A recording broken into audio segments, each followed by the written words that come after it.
Bienvenidos a Díganos la Verdad, la entrevista con Salvador Vázquez. Hola, ¿cómo están? Qué gusto que nos acompañen. Bienvenidos a Díganos la Verdad. Un saludo para todos los que nos ven a través de la señal abierta de Canal 8, mixdemedio.com y todas nuestras redes sociales. El tema de esta noche, el análisis de las complicaciones obstétricas y sus repercusiones jurídicas. Para hablar del tema hemos invitado a la licenciada Berta María de León, abogada de la República, y a Angélica Rivas, defensora de los derechos humanos. Como siempre, veamos el contexto. Bienvenidos. En contexto. Referirse al tema de la despenalización del aborto, particularmente en El Salvador, es sin duda más que escabroso, sobre todo cuando se aborda desde la óptica personal y religiosa. Sin embargo, nuestro país es colocado a nivel internacional como uno de los únicos 6 países con las leyes más severas para castigar penalmente a una mujer que sea juzgada por esta causa, penas que podrían alcanzar hasta los 50 años. Quienes abogan por una despenalización aclaran que no se trata de que todo el mundo se practique un aborto, sino que, ante ciertas circunstancias, en El Salvador ya ha habido una discusión sobre 4 causales: riesgo grave para la madre, violación, abuso sexual en menor y malformación. Pero hasta el momento no se ha logrado avanzar y hasta se menciona una manipulación con fines electorales. Pero ante los casos más recientes, en donde el sistema de justicia ha señalado que muchas mujeres están siendo enviadas a la cárcel injustamente, el tema de la despenalización del aborto está de nuevo en la escena nacional. En contexto. Licenciadas Berta de León, Angélica Rivas, bienvenidas. Gracias por estar con nosotros. Gracias a ustedes por invitarnos. Gracias. Licenciadas, díganos la verdad. El Salvador está catalogado internacionalmente como uno de los países o de los pocos países que quedan donde el marco jurídico es inflexible a la hora de juzgar estos casos de aborto bajo complicaciones obstétricas. ¿Se debe flexibilizar de alguna manera esto? Pues totalmente. Yo creo que tal cual está regulado el tema del aborto, que es prohibido en todos los casos, es sumamente atentatorio contra los derechos a la vida, ya no se diga la autodeterminación de las mujeres, ¿verdad? Pero sí nosotros vemos con bastante frecuencia casos de mujeres que su vida está en riesgo y que no pueden tener acceso a interrumpir su embarazo por esta prohibición absoluta. ¿Cuál es su posición? Sí, bueno, tristemente, ¿verdad? Somos un antimodelo, Salvador, y eso es lo que tenemos que cambiar en este país.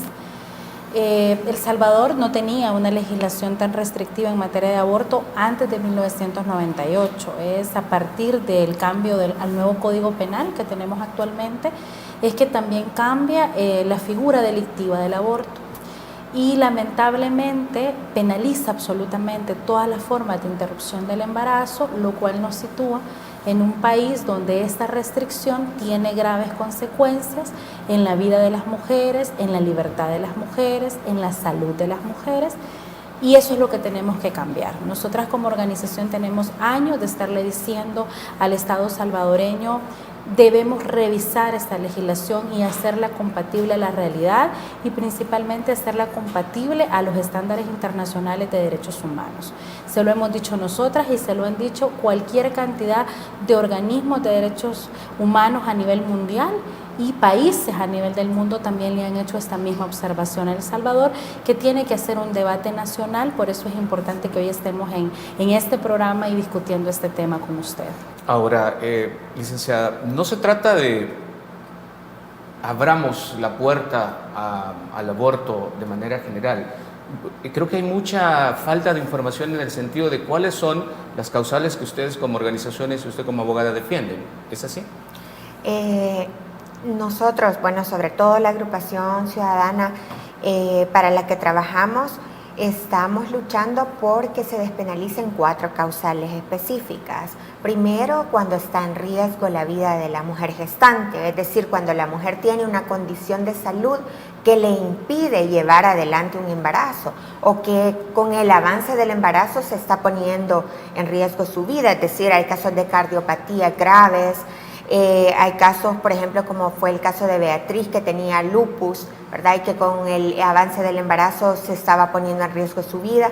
La otra de las causales es en caso de violación, cuando el embarazo es producto de violación, y esto no necesariamente solo cuando se trate de menores de edad, sino también de mujeres adultas que sufren una violación, quedan embarazadas y que puedan acceder a interrumpir su embarazo. La otra de las causales es cuando el producto, es decir, el feto tiene una malformación severa que hace inviable su vida fuera del útero, es decir, sabemos a ciencia cierta de que este producto, una vez fuera del útero de la madre, va a morir, ¿verdad? Como los casos de anencefalia, por ejemplo, los productos que no tienen cerebro, para decirlo de manera más simple. Y la otra de las causales es en violación o estupro de menores de edad, es decir, de menores de 18 años, que es sumamente frecuente en el país. Esa es, digamos, la lucha que tenemos hoy por hoy nosotros con las organizaciones de mujeres, que se logre la despenalización en esos 4 casos puntuales. Ahora, discusión legislativa ya ha habido sobre este tema, pero ¿por qué no se logra avanzar? Hay 2 iniciativas. Una presentada por la expresidenta de la Asamblea Legislativa, Lorena Peña, y otra presentada por el diputado en aquel entonces de Arena, Johnny Raizol. Ambas plantean despenalización por causales. El debate está puesto, ¿verdad? Las 2 iniciativas tienen vida en este momento y están bajo el conocimiento de la Comisión de Legislación y Puntos Constitucionales de la Asamblea Legislativa. Nosotras hemos insistido y exhortado a que las sigan estudiando y sobre todo que concreten ese debate en una posibilidad de reforma al Código Penal. Pero ¿por qué no se avanza? ¿Por qué solo se queda en discusión? O la otra es la percepción de que el tema solo se trae a la mesa cuando hay una contienda electoral. ¿Hay de alguna forma una manipulación del tema? Le voy a contar, le voy a decir la lectura, tomando como base el nombre de su programa, Díganos la Verdad. Por favor. Y es que creo que los derechos de las mujeres en El Salvador no importan. Cuando un diputado o una diputada no pone los temas de agenda que tienen que ver con los derechos de las mujeres, el mensaje que está enviando es: no me importa que en El Salvador se mueran las mujeres, no me importa que en El Salvador las mujeres queden con consecuencias graves en su capacidad reproductiva, producto de una interrupción que debió practicársele y no se le practicó, no me importa que las mujeres sean encarceladas injustamente, no me importa. Como legislador tengo el tema, lo puedo tocar, puedo contribuir, puedo cambiar esa situación, pero no lo toco.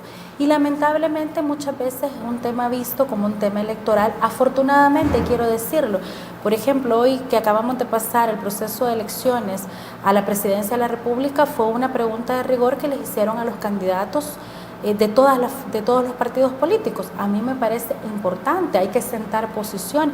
¿Qué va a hacer usted en lo que le corresponde al Ejecutivo en relación a esta problemática? Es un tema de país. Ahora usted me pregunta, ¿qué le corresponde al Legislativo?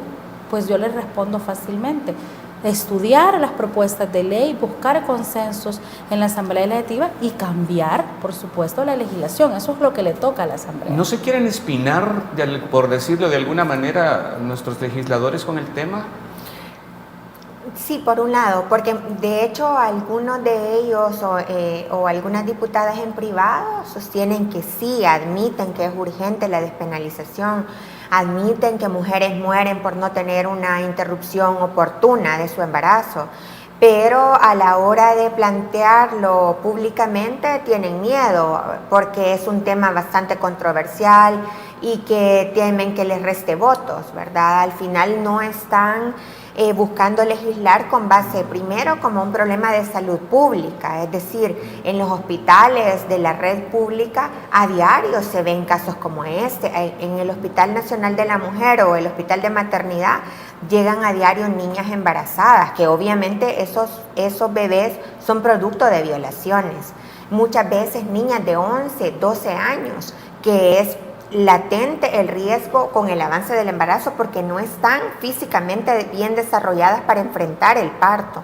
Entonces, pero prefieren, digamos, no tocar estos temas, siempre manejarlo a nivel de dogma, de religión y de tantas cosas, y no sobre la base de evidencia científica, de opiniones médicas y de esta necesidad, pues, que vemos todos los días nosotros como parte de organizaciones que trabajamos en el territorio, ¿verdad? Que recibimos denuncias de la gente que que está sufriendo estas injusticias, porque otra cosa también hay que decir, todas las mujeres que enfrentan este tipo de cuadros son mujeres en condición de pobreza.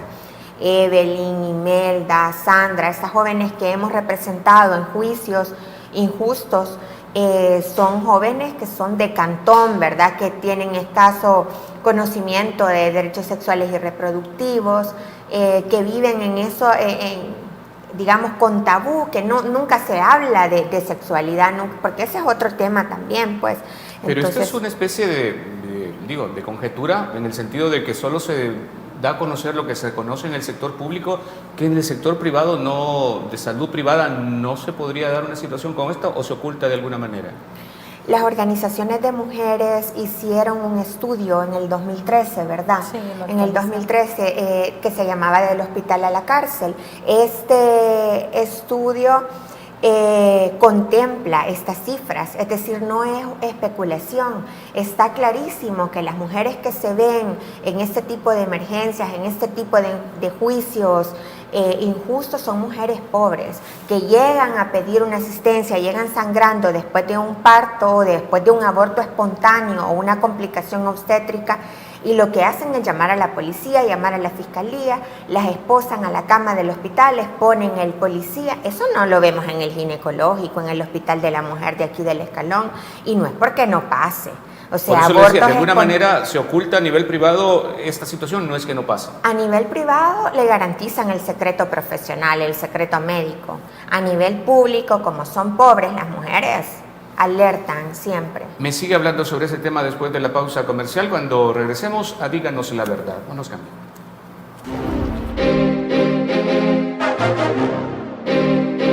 Díganos la verdad.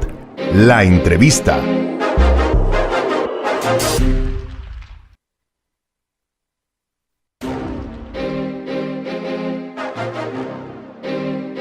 Díganos la verdad. La entrevista. Gracias por continuar en nuestra sintonía. Licenciada de León, El Salvador de alguna manera es señalado negativamente a niveles internacionales cuando se habla del tema de nuestro marco jurídico que juzga el tema del aborto. ¿Qué tan negativo es? Mire, de hecho el año pasado varias, digamos, personalidades de organizaciones de derechos humanos a nivel internacional, incluso el Parlamento Europeo, emitió 2 resoluciones instando a la Asamblea Legislativa a regular este tema, porque lo consideran que esta restricción y esta prohibición absoluta del aborto está poniendo en riesgo vidas de mujeres, vidas de niñas. Están también, ya hay estándares internacionales del Sistema Interamericano de Derechos Humanos que están diciendo que estamos en un grave problema de violación a derechos humanos. Sin embargo, los diputados, muchos se reunieron, por ejemplo, con la relatora de Naciones Unidas que vino también un abogado chileno de renombre en la lucha por los derechos humanos, lo reciben, lo atienden y todo, pero a la hora de decidir el punto ni siquiera fue discutido. Entonces creo que no le toman la seriedad. Y como dice Angélica, es un tema pareciera que no les importa realmente proteger los derechos de las mujeres, porque los derechos de las mujeres que se ven comprometidos generalmente en estos casos son de mujeres pobres, ¿verdad? Entonces eso también creemos que revela un tema de implicación de desigualdad, pues, económica también, pues, en medio de este tema. Licenciada Rivas, en ese sentido también, ¿cuál es la posición oficial, institucional de la Procuraduría para la Defensa de los Derechos Humanos en este tema? Bueno, la Procuraduría en general es la instancia de todos los países, ¿verdad?, que debería de estar de cara a la protección de derechos humanos de todas las personas en la sociedad, en este caso salvadoreña. El procurador anterior, David Morales, sacó un estudio sobre estos temas, sobre complicaciones obstétricas, evidenciando toda la vulneración a derechos que las mujeres que pasaban por este viacrucis tan tremendo, ¿verdad?, de enfrentarse a una complicación obstétrica, ir al hospital a solicitar apoyo médico y no solo no le daban una adecuada atención, sino que además la denunciaban, luego someterse a un proceso legal injusto, purgar algunos años de condena en el caso de las que fueron condenadas, es decir, a esa criminalización sí que tiene un sentido discriminatorio, como lo decía Berta, por un sesgo de género, por un tema de condición socioeconómica de la mujer que es víctima del sistema en este caso. Ahí es un informe muy completo que nosotras realmente estamos de acuerdo y felicitamos al procurador en aquel momento por esa iniciativa. Lamentablemente la procuradora actual, ella sí, bueno, ha tenido una posición bastante compleja sobre este tema, incluso ha denunciado, ha dicho que las Naciones Unidas tienen un lobby frente a este tema, ha hecho unos señalamientos hasta absurdos y totalmente improcedentes e incongruentes con la posición de ser procuradora de derechos humanos. Yo realmente lamento, yo conozco a la procuradora desde que era adjunta de la mujer, me parecía que era una mujer que tenía muy brillante y con mucho futuro en este tema, pero lamentablemente, bueno, hemos visto cómo ha sido cuestionada por algunos casos de corrupción y esto en los últimos meses. Y bueno, frente a estos temas y en general temas de derechos humanos importantes y que de avance para el país ha sido cuestionada, como es el tema de la necesidad de despenalizar el aborto por causales, o algunos grupos también LGTBI han tenido posiciones muy críticas frente a la gestión de la procuradora, ha sido mal evaluada, ¿verdad?, por las organizaciones de la sociedad civil, que también presentamos un informe alterno, digamos, a su gestión. Decir que no representa la figura importante de una funcionaria que debería de estar de cara a la protección de los derechos humanos, principalmente de las poblaciones que están en condición de mayor vulnerabilidad, como son las mujeres, las personas de la diversidad sexual, etc. Ahora, ¿cómo se debe de hacer, la pregunta para ambas, cómo se debe de hacer esta discusión? ¿En qué base se debe sentar la discusión de la despenalización del aborto? ¿Sobre la base religiosa? ¿Sobre la base técnica? ¿Cuál es el verdadero enfoque de este tema? Mira, a mí me parece que un buen comienzo puede ser iniciar la discusión a partir de evidencia de casos. Es decir, nosotros tenemos sistematizado una gran cantidad de casos que revelan un patrón de criminalización injusta. ¿Quiénes son las mujeres que enfrentan procesos? ¿Cómo se hace la valoración probatoria? Siempre con prejuicios, con estereotipos de género, etcétera. Eso por un lado, del lado jurídico, pero está también la otra evidencia importante, que es la evidencia que recolectan los médicos, los ginecólogos que atienden a estas mujeres en el sistema público de salud, sobre todo. Ya hay organizaciones de médicos, la Unión Médica, por ejemplo, de El Salvador, que está pronunciándose a favor de la despenalización y dicen, realmente los médicos nos vemos con las manos atadas. Tenemos cuadros de mujeres que sabemos que 2 semanas más y se van a morir. De hecho, medios internacionales, porque los medios del país ni siquiera lo reportan, han reportado historias de casos de mujeres que padecen de una cardiopatía, han dejado 3 niños en orfandad y murieron porque no pudieron tener acceso a una interrupción del embarazo.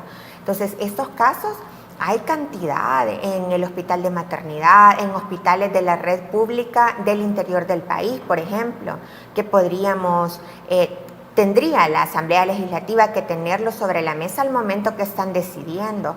También hay opiniones de médicos, no solo nacionales, sino también internacionales. Hay estudios muy completos que revelan es que no todo el 100% de los embarazos van a llegar a feliz término, ni todo el 100% de los embarazos han sido concebidos en las mejores condiciones, es decir, y no se puede ignorar. Una mujer violada, ¿cuánto daño lleva en sí? Es decir, el daño psicológico, emocional, que muchas veces no se cura con el tiempo.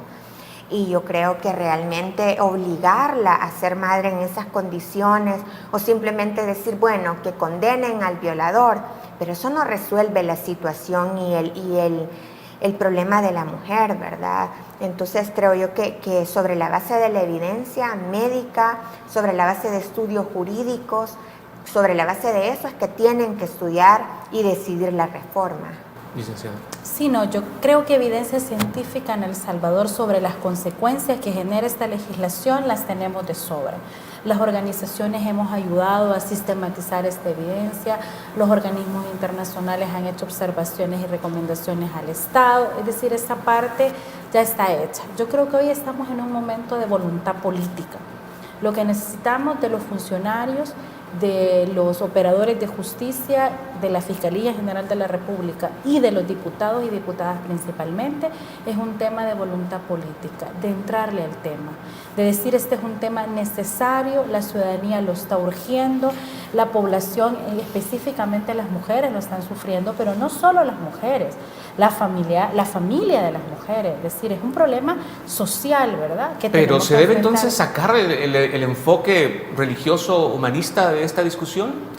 Es que cuando hablamos de derechos humanos decimos que tenemos que tener ese enfoque precisamente humanista, es decir, poner en el centro a la persona humana, esa puede ser una mujer, una niña, un niño, un hombre, es decir, la persona humana en todo el sentido de la palabra, y a partir de las necesidades y los intereses de esa persona, la sociedad y las instituciones del Estado debemos actuar.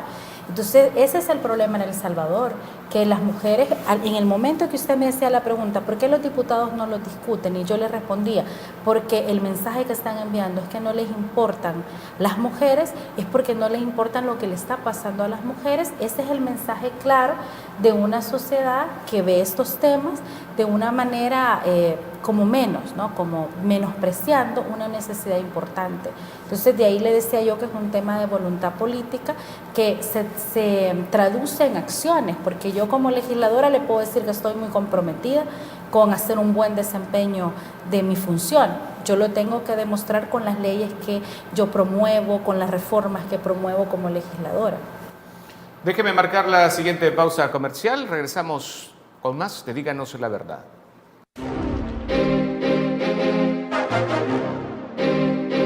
Díganos la verdad. La entrevista.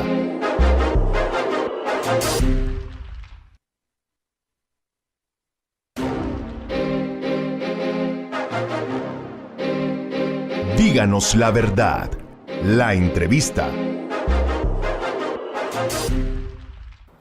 Gracias por continuar en nuestra sintonía. Licenciada de León, de alguna manera hay grupos que defienden o los llamados pro vida, pero la discusión que estamos teniendo esta noche no se trata de la vida ni de la muerte. ¿De qué se trata entonces cuando se habla de despenalización del aborto?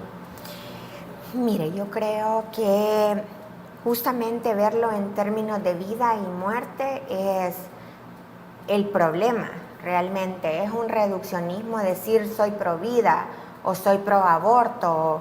Incluso mucha de la gente que se dice pro vida son las que son más agresivos a la hora de criticar y enfrentar los argumentos contrarios, ¿verdad? Nosotros, por ejemplo, por defender este tema, por representar a estas mujeres en redes sociales, es a veces bastante insoportable el acoso que uno recibe de parte justamente de gente que se dice pro vida. Entonces, yo creo que no es en estos términos que se debe dirigir el debate, ¿verdad? Porque, como le digo, no es blanco, no es negro, o sea, no es bueno, no es malo, simplemente es una realidad que enfrentan muchas niñas. Imagínense, nosotros hemos conocido casos de niñas de 11 años embarazadas de padres, de sus propios padres biológicos. Es decir, ¿cómo le podemos decir a una de esas niñas o darle una respuesta religiosa? ¿Qué le va a decir? Que Dios lo permitió, que así lo quiso Dios, que se conforme y que es una prueba que va... Eso no tiene ninguna explicación. De lo contrario, si lo vemos en esos términos, incluso hasta Dios parecería que está de acuerdo con una tortura, porque eso es tortura. Entonces, ahí es donde yo sí realmente no comparto ese argumento. Y no es que nosotros no creemos en Dios, o somos malas, o promovemos el aborto como deporte, no.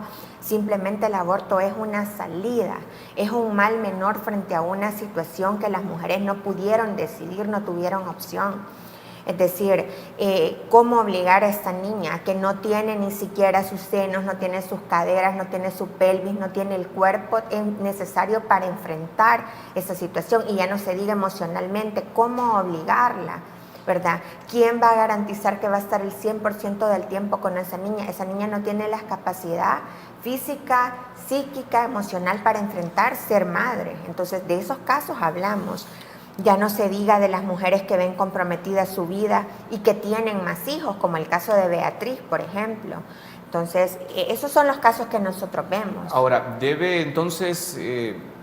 deberían de bajar un poco, flexibilizar también estos grupos su posición, y si es que ha habido algunos cambios en sus argumentos. Totalmente. Yo creo que todos los grupos conservadores en todas las partes del mundo están ya flexibilizando sus posiciones. ¿En El Salvador también?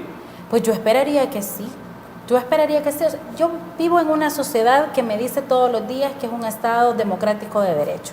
Entonces yo quiero pensar que eso es cierto, y eso se demuestra con la forma en que funcionan las instituciones, los medios de comunicación, las leyes, etc. Entonces a mí me parece que en El Salvador, si bien es cierto, hay grupos conservadores muy fuertes, eso no debe bajo ningún fundamento, ¿verdad?, bajo ningún argumento parar el debate, jamás, al contrario.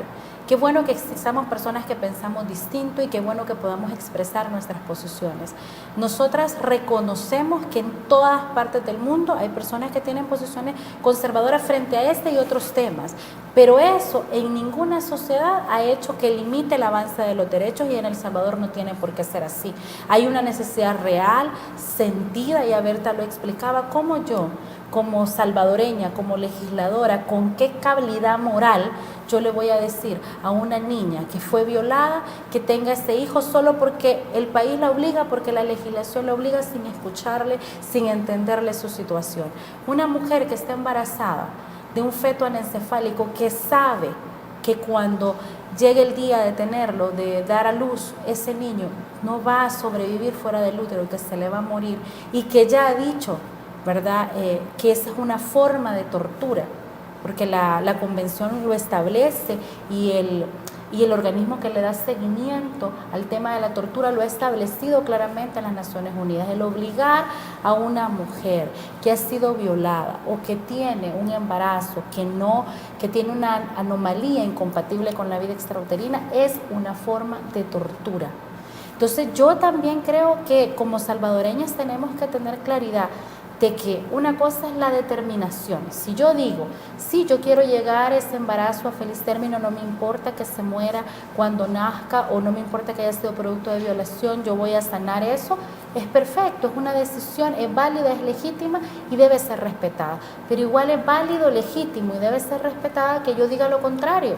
No, yo no me quiero someter a eso porque yo no quiero poner en peligro mi vida, porque yo tengo otros hijos, porque tengo una familia que tengo que cuidar. Eso también, lastimosamente, en El Salvador, esa otra visión no está siendo escuchada ni tomada en cuenta. Pero si estamos hablando de que muchos de estos casos son cometidos o ocurren en menores de edad, ¿una menor de edad podría tomar una decisión personal de decir si quiero o no quiero? En El Salvador, esa menor de edad hoy por hoy no puede tomar ninguna decisión. Aunque hemos avanzado en derechos, ¿verdad? Y hemos dicho que los adolescentes y las adolescentes ahora estamos en otro marco normativo. Cuando se trata de la violencia sexual, ahí no. Ahí le imponemos silencio, le imponemos el embarazo, no le damos justicia, no capturamos al agresor. Basta ver cuántas cifras de violaciones tenemos en el país y cuántas personas son condenadas por ese delito, y cuántos embarazos en adolescentes. El 33% más o menos de todos los partos en el país son de adolescentes. ¿Cuántos de esos agresores estamos investigando? No son escuchadas las adolescentes, ¿verdad? Licenciada de León, usted ha vivido muy de cerca un caso particular, el de Evelyn Beatriz Hernández. ¿Qué ocurrió? ¿Qué hizo que cambiara de posición al ser juzgada ahora en libertad? ¿Qué cambió? Fíjese que lo que cambió es que ya tenía acceso en el plazo de la detención provisional. El artículo 8 del Código Procesal Penal establece los plazos máximos para ser juzgado detenido, ¿verdad? En el caso de los delitos menos graves, 1 año; para los delitos graves, 2 años. Y este plazo se puede exceder por 1 año más, es decir, pueden ser en total 3, siempre y cuando ya haya una sentencia condenatoria y se está decidiendo los recursos, es decir, apelación o casación. En el caso de Evelyn se decidió apelación y casación, y la decisión final fue anular la vista pública y ordenar su repetición. Por lo tanto, el estatus de presunción de inocencia se mantiene. Es decir, no hay una sentencia, ya la fase de recursos pasó, y entonces el plazo máximo es 2 años, y ella ya llevaba casi 3, por el tema que le acabo de explicar de los recursos. Entonces nosotros como defensa presentamos el escrito y el tribunal accedió, ¿verdad? El proceso continúa, eso sí hay que aclararlo. El proceso continúa, se va a repetir la vista pública, pero ella está en libertad, es decir, con medidas sustitutivas. Ahora, casos como el de ella, hay muchos, me imagino, en este momento en El Salvador. Sí, ustedes han contabilizado más de 20, ¿verdad? Tenemos actualmente en litigio 23. 23, por todos hemos litigado y estamos litigando, son 48 casos. Y el año pasado hemos dejado en libertad a 8, solo el año pasado.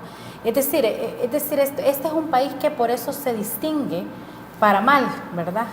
Por eso le decía al inicio del programa, somos el antimodelo, porque no solamente tiene una legislación restrictiva, o sea, esto implica que si yo tengo una cardiopatía, alguna anomalía en mi salud, por preeclampsia, que es muy, muy común en El Salvador, y eso me pone un embarazo de riesgo que yo puedo perder mi vida, soy obligada a tener la criatura, aunque eso comprometa mi vida. Eso es por un lado, pero por otro lado me puedo enfrentar a ser criminalizada injustamente. Entonces eso distingue a El Salvador porque es de los países que las mujeres, porque hay otros países, por ejemplo Nicaragua tiene una legislación, Honduras, aquí nomás, que tristemente en América Latina es donde hay varios de los países que tienen penalización absoluta. En Guatemala sí es distinta la legislación, pero en Honduras y Nicaragua tiene una legislación parecida a la nuestra, pero no tiene casos de mujeres procesadas. En el caso de Evelyn, ¿se logró establecer la causa obstétrica por la cual ocurrió lo que le pasó? Fíjese que es un caso bastante similar al de Imelda. De hecho, tenían la misma edad cuando sucedió, es decir, un poquito más de 18 años, cuando tuvieron estos partos en letrina. Esto es muy frecuente en las áreas rurales del país. Ella parió en la letrina, se desangró, fue llevada al hospital, pero en el caso de Imelda, la recién nacida fue rescatada con vida. En el caso de Evelyn no, falleció el recién nacido. Pero hay un dato sumamente importante. Se encontró meconio en bronquios y en el estómago del recién nacido. La aspiración de meconio es una de las causas de asfixia perinatal. Por eso es que cuando las mujeres son atendidas en los hospitales y viene el niño que ha aspirado meconio, necesitan unas maniobras de resucitación, les aspiran la nariz, le hacen lavado de estómago, porque el contenido de estos son desechos, el meconio son desechos. Entonces puede efectivamente matarlo. Esa es nuestra teoría del caso, que la aspiración de meconio que se produjo en el útero fue lo que acabó con la vida del niño, pues. Déjeme marcar la siguiente pausa comercial, no nos cambia, regresamos enseguida con más de Díganos la Verdad.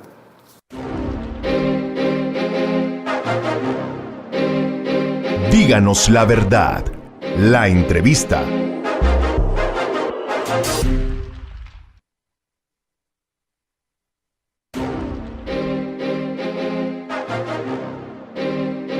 Díganos la verdad. La entrevista. Gracias por continuar en nuestra sintonía. Licenciadas, ¿de qué manera está afectando la salud pública esta situación de la penalización tan drástica que tenemos del aborto en El Salvador, licenciada? Mire, yo creo que bastante serio. Todos los días, como le digo, en los hospitales públicos reciben niñas que llegan a parir y que tienen, y con esa difícil situación que las intervienen, les hacen cesárea, muchas quedan en cuidados intensivos. Nosotros hemos conocido casos de niñas que no solo llegan embarazadas con este cuadro complicado, sino que también tienen otras enfermedades. Conocimos de un caso de una niña que tenía un cuadro de artritis bastante complicado, anemia severa, es decir, niñas que creo yo que quizás como que andan en indigencia y quedan embarazadas en las peores condiciones. Entonces, al momento que ellas van a parir, muchas de ellas, de hecho, llegan a la red pública, no llegan a consultar por el embarazo y ahí se percatan, sino que por otras enfermedades, y ahí se percatan los doctores al examinarlas que están embarazadas. Ni siquiera ellas están como conscientes.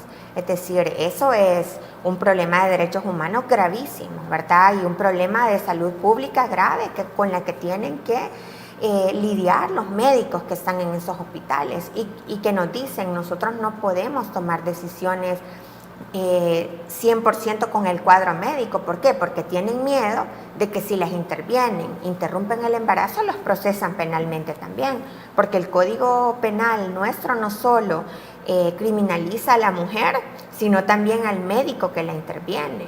Entonces, por ese miedo y que no tenemos el sistema de justicia más sano, ni más fuerte, ni más sólido que se diga, la gente dice, no, mejor yo no.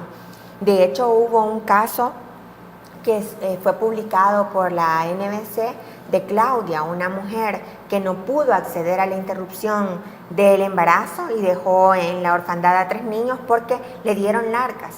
Simplemente en el hospital de Panchimalco la remitieron al hospital de la mujer. En el hospital de la mujer, es decir, el de maternidad, dijeron que había que interrumpir el embarazo. Luego se hizo otro comité médico, involucraron a un cardiólogo, se hizo tan larga la espera para esta mujer, justamente por eso, porque ningún médico quería asumir la responsabilidad de intervenirla y al final se murió ella, se murió el feto y dejó a los 3 niños en orfandad. Esos son los cuadros. Claro que se ve comprometida y el tema de salud pública no es lo principal a la hora de tomar estas decisiones. ¿Qué tan dramático es el impacto? Mira, el impacto, yo creo que en su programa hoy mismo nos debe estar viendo más de alguna persona que ha tenido un pariente, un familiar o una amiga que ha tenido complicaciones obstétricas y sabe lo duro que es enfrentarse a esta problemática. Es hasta que nos toca, hay muchas personas que no se dan cuenta que tenemos una penalización absoluta del aborto hasta que se enfrentan. Hay gente que cree que sí, que en estos casos se puede. Yo hablo con tantas personas en el día y, por ejemplo, recuerdo cuando llevábamos el caso de Beatriz, un taxista que yo abordé el taxi me empezó a hablar del caso sin saber quién era yo y me empezó a comentar, mire, pobrecita, lo que le está pasando a esta muchacha, fíjese que a mi hija le pasó algo parecido y mi hija casi se muere, y mire, deberían de dejar que lo interrumpa porque se puede morir.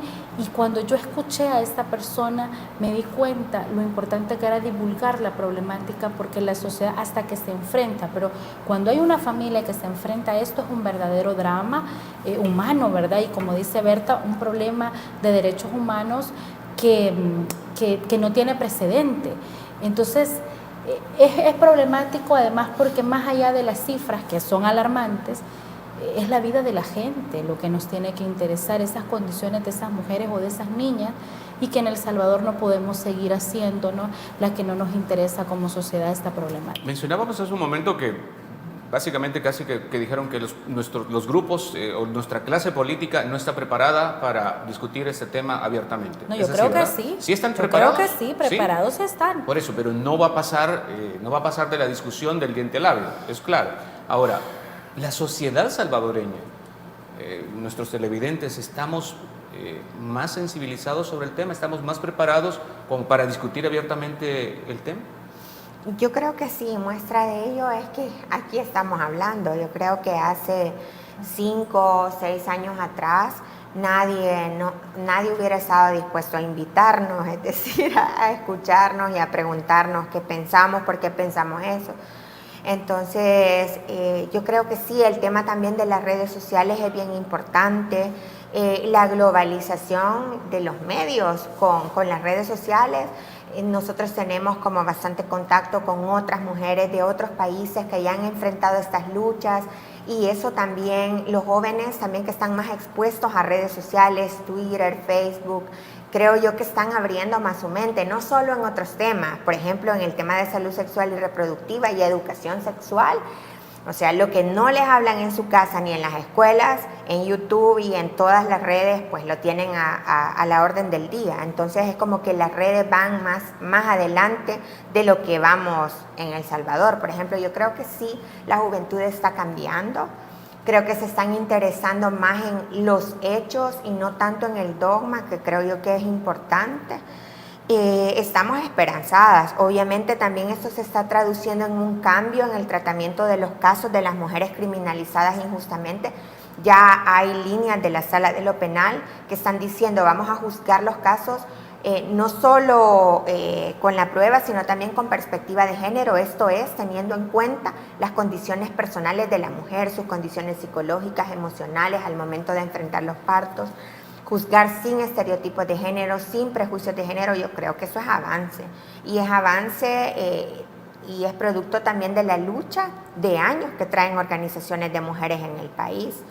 Y que nosotros, bueno, yo recién, quizás hace como 4 o 5 años me incorporo, pero es una lucha que viene de años. Usted mencionaba el caso de un taxista que está sensibilizado de alguna manera. ¿Estamos realmente más abiertos a tener este tipo de discusiones en nuestros hogares?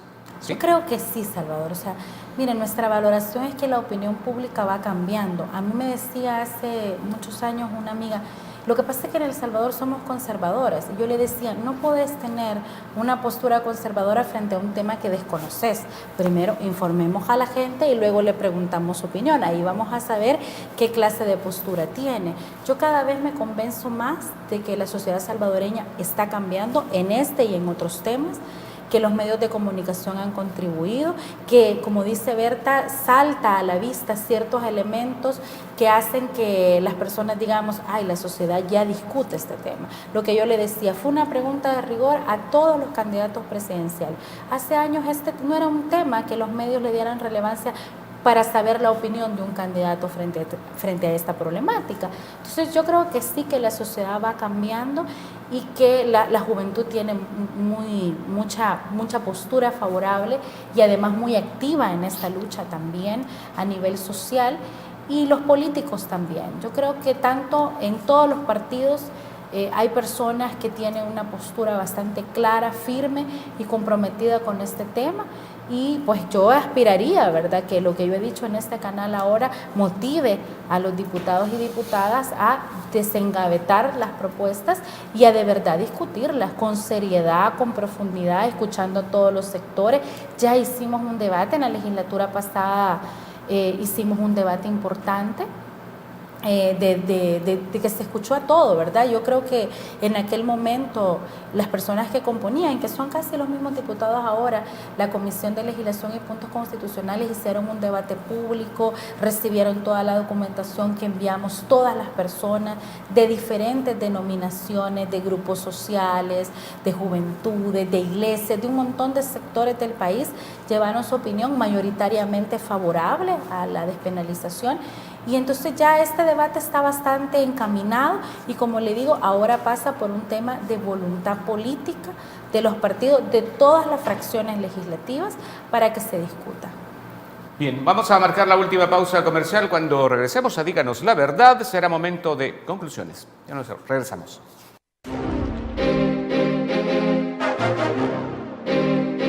Díganos la Verdad, la entrevista.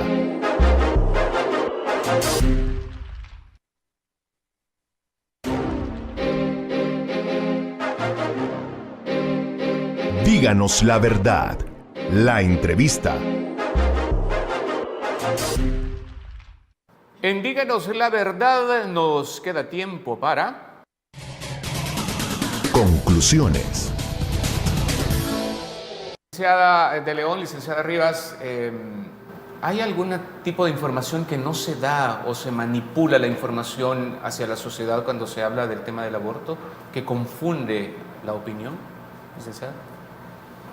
Yo creo que el tema de reducirlo es el problema, o sea, de reducirlo a un tema pro aborto, pro vida, ¿verdad? Eso es lo que no permite que ventilemos este tipo de casos puntuales que demuestran que es necesaria la despenalización, que no todo es blanco y negro. Entonces, que hay mujeres que mueren por no tener una interrupción oportuna de su embarazo. No es todo color de rosa, como que bonito el bebé, hagámosle el baby shower. No, hay mujeres que quedan embarazadas en condiciones horribles, o sea, traumatizadas, que cada día del embarazo significa una tortura. Entonces, hay mujeres en este país, hay niñas, hay adolescentes, y yo creo que esa realidad que no es fácil, porque esa es otra cosa. El tema pro vida y es bien reduccionista, pero también a conveniencia. Es como taparse los ojos y no querer ver porque es duro ver esa realidad, es duro acompañar a esas mujeres, es duro escuchar sus testimonios, las condiciones en las que han vivido, es duro y obviamente duele mucho y tenés que decirle algo, tenés que asesorarla. Y yo esperaría que la respuesta de un provida, ¿cuál sería? Bueno, Dios te mandó esta prueba, resistí y tal. El argumento, no puede ser el eso. argumento de salvemos las dos vidas, ¿es esto realista?